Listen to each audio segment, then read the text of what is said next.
Buenas noches, chicos. El día de hoy vamos a hablar de la civilización inca. Hemos estado viendo primero las civilizaciones antiguas, luego las civilizaciones clásicas y ahora nos toca ver civilizaciones precolombinas, es decir, aquellas civilizaciones que habitaron América antes de la llegada de Colón. La con la que vamos a empezar es el Imperio Inca. Los incas tienen su origen en Perú en el siglo XII aproximadamente, cuando una pequeña tribu se estableció en Cusco y desde ahí se fueron haciendo más extensos y más poderosos y conquistando todos los pueblos que habitaban este continente. Este continente es América del Sur.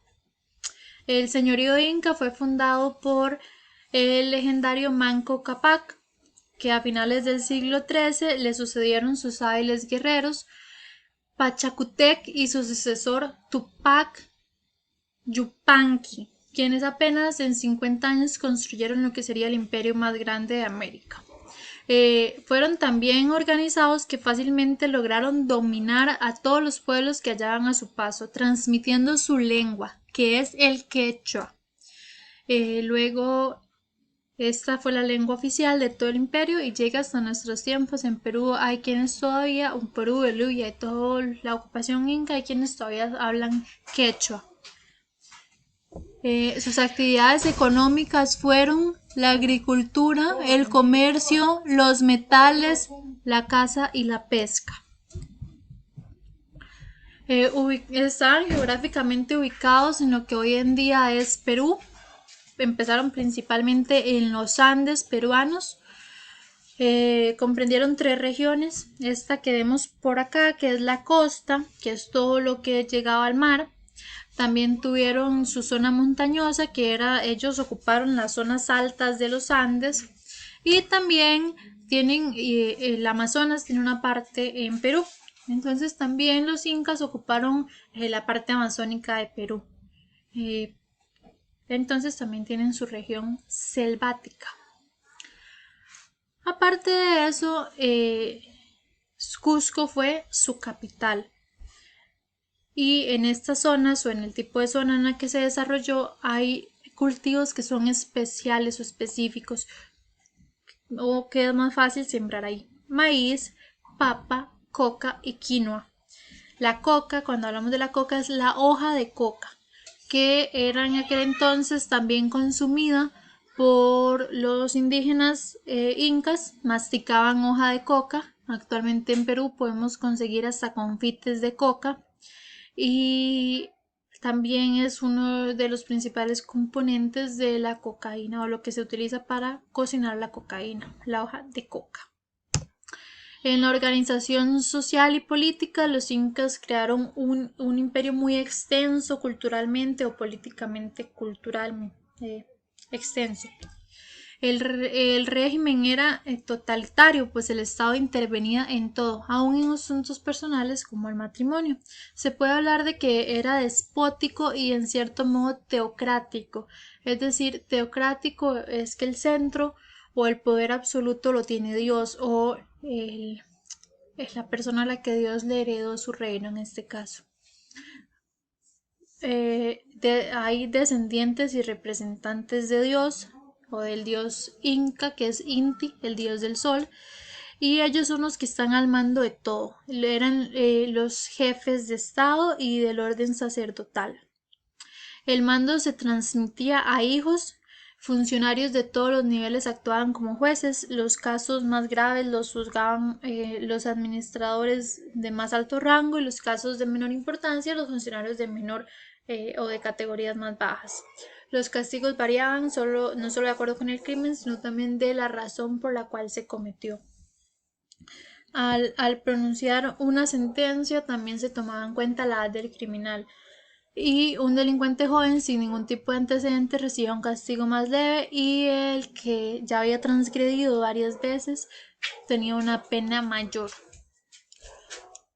La organización política y social, en lugar de pagar impuestos, el pueblo trabajaba para el Estado. Este impuesto de trabajo se llama mita. Los campesinos lo pagaban trabajando en las construcciones, en las minas, sirviendo al ejército o haciendo cualquier cosa que fuera necesaria. Estaba formado por familias emparentadas por un antepasado en común, tenían una propiedad territorial común que el Estado les otorgaba. El nombre Ayllu se refiere al grupo de familias del territorio que poseían.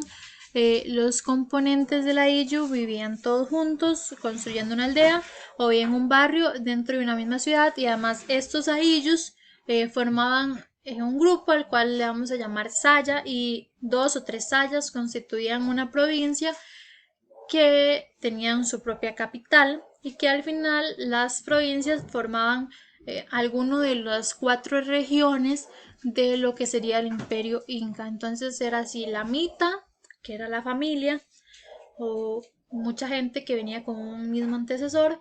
Luego esas familias formaban una ayllu, los ayllus formaban las sayas, y las sayas las provincias, y las provincias van a ser las de más tarde ciudades de las regiones.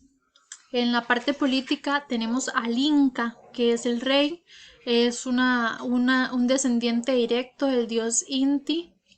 La nobleza, que son también descendientes de este dios, sin embargo no todos pueden ser rey, entonces quienes no son reyes son parte de la nobleza. Luego tenemos al pueblo, que fueron todas las personas a las que conquistaron, y el ayllu, que es eso, que son pequeñas tribus que trabajaban para el Estado. Dentro del desarrollo científico tenemos que ver esta imagen. Esta imagen es lo que hoy conocemos como Machu Picchu. Los incas se destacaron por ser grandes constructores. En el ámbito artístico no mostraron gran desarrollo, sin embargo crearon hermosos templos, porque la religión era muy importante en la vida cotidiana. Además, realizaron ostentosos palacios y grandes fortalezas estratégicamente emplazadas, como Machu Picchu. Las obras públicas también tuvieron su adelanto, ya que además de un sistema de caminos empedrados, también construyeron grandes puentes colgantes, canales para un regadío y de acueductos para permitir una óptima exploración terrenal. Los españoles, cuando llegaron a América, duraron un poco en descubrir Machu Picchu y un poco más en descubrir los caminos, pero una vez que descubrieron los caminos se dieron cuenta que estas personas podían ir de la capital de una provincia a la capital de otra provincia sin problema.